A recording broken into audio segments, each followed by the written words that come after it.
It's time for our daily dosage of Leopards Ate My Face post. I found this in the group. It says, "Look like face is back on the menu, boys." So go ahead and take a screenshot if you need this for anything.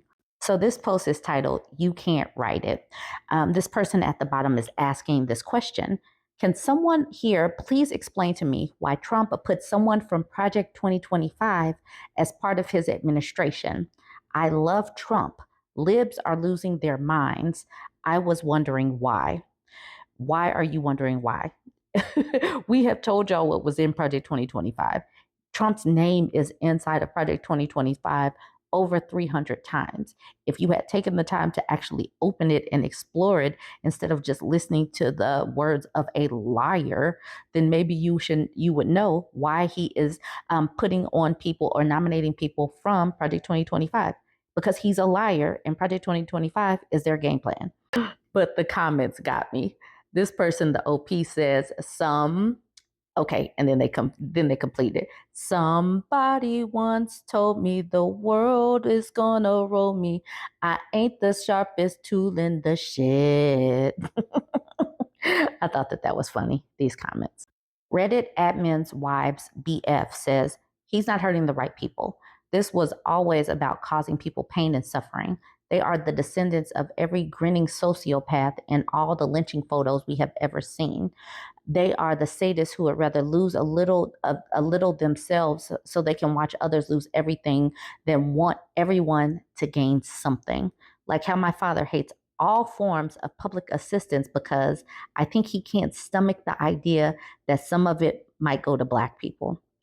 Danny Cap's fan says, LBJ was right.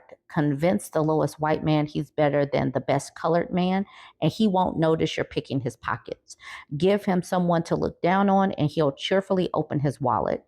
And you can replace the best colored man with any other marginalized group, and that's basically where they are. They look down on any person that's not them, that they can have just a little bit higher leverage so they can oppress down on someone and feel good about the powers that be holding something over them and oppressing them.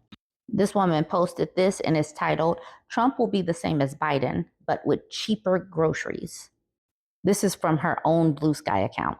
She says, just had a little talk with my MAGA brother, informed him that I would no longer be able to assist disabled sibling, also MAGA, my excuse being that I need to be able to help my oldest child, who is a federal employee. My brother feigned ignorance about Trump's plans to fire federal workers. Biggest Trumper on the planet, but he pretended that he had never heard about this. That wasn't even the worst news for MAGA bro. The disabled sibling only has Medicaid because he lives in a state that accepted expansion under ACA. I had to explain that ACA and Obamacare are the same thing.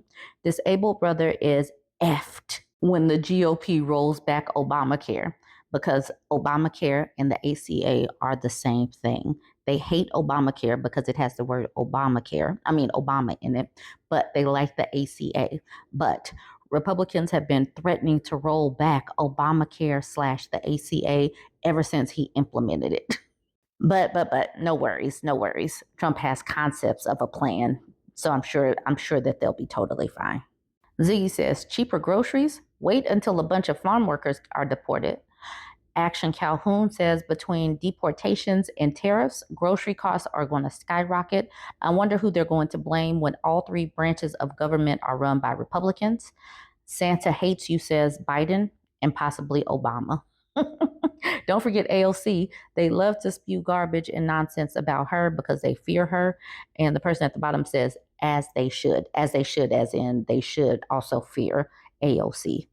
I do want to talk about some industries that heavily utilize undocumented migrants. This is in Fluent in Finance. This says, imagine losing 6 million labor workers in America, and gave us this really great graphic. It says, relying on illegal immigration. Construction has 1.5 million workers. That is 13.7% of their workforce. So you can see the percentage of their workforce over here. Agriculture has almost 250,000 workers. Hospitality, 1 million workers. General services, over 500,000. Wholesale trade, 1.93K. Transportation and warehousing, 460K. Manufacturing, 870K. Professional services, not almost a million. Retail trade, 709K. Mining and extraction, 22K. So the thing is, they start taking these people out of the workforce. We're going to have all of these positions that are available, which will be good. But does that mean that people are going to all of a sudden have the skills to work in construction, have the strength to go out and work in agriculture, have the wherewithal to work hospitality or warehousing or all of these? The thing is, you take these people away, is also going to take out the other people that were there supporting them, their family members, and all of that. This is going to really impact a lot more than people really think. This person's caption at the bottom says, if mass deportation happens, just imagine how all of these sectors of our country will be affected. The sheer shortage of labor will push prices higher because of the great demand for work with limited supplies or workers. Even if prices increases, the availability of products may be scarce due to not enough workers. Housing prices and food services will be hit really hard. New construction will be limited. The fact that 47% of undocumented workers are in California, Texas, and Florida means they will feel it first, but it will spread to the rest of the country also. Most of our produce in this country comes from California. Get ready and hold on for the ride, America.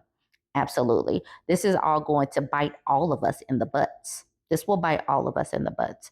But yeah, let's go. This is what they voted for. All right, 2A MAGA not happy with AG pick, and 2A is Second Amendment or the Pew Pew people. So this is a video that James Dunn posted. It says, unedited, Florida Attorney General Pam Bondi advocating for red flag laws in front of President Trump. And then whoever this is says, she says we're going to let law enforcement come in and take the pew-pews without trials or waiting for a due process. And Trump says, good. WTF, Trump. I do believe that Trump is just like picking people's names out of the hat. Picking people's names that Project 2025 said is okay. And he's just pulling. I don't think that he actually knows what any of these people's views or beliefs are.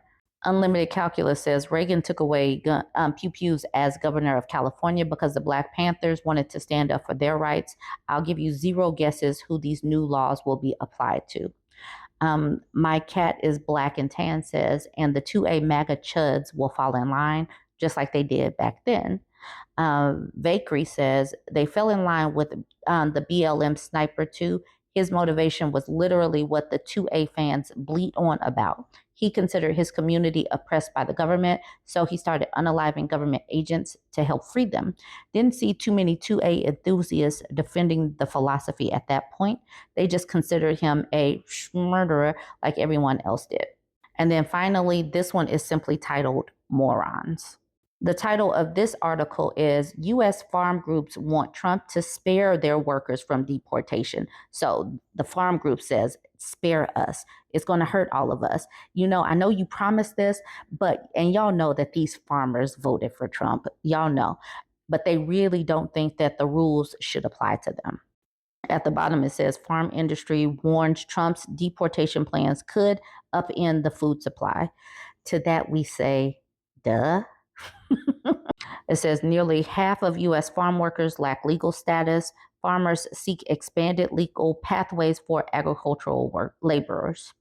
Largely Republican-leaning voter base makes an appeal to not lose their workers they voted to deport. Exactly. This is what they asked for when they voted for Trump. Comedic Hermit said, you aren't really going to do that thing you campaigned on, are you? Because I voted for you thinking you wouldn't. Son of a Bridge says, that was the main thing he campaigned on. It was his number one talking point. And then Belly Dance M says, surprise Pikachu face. And then she says, I only thought you would go after migrant workers, not mine. Exactly. Those people, not mine. Join the conversation. Let me know what you think about any of these posts. Don't forget to like, comment, and share.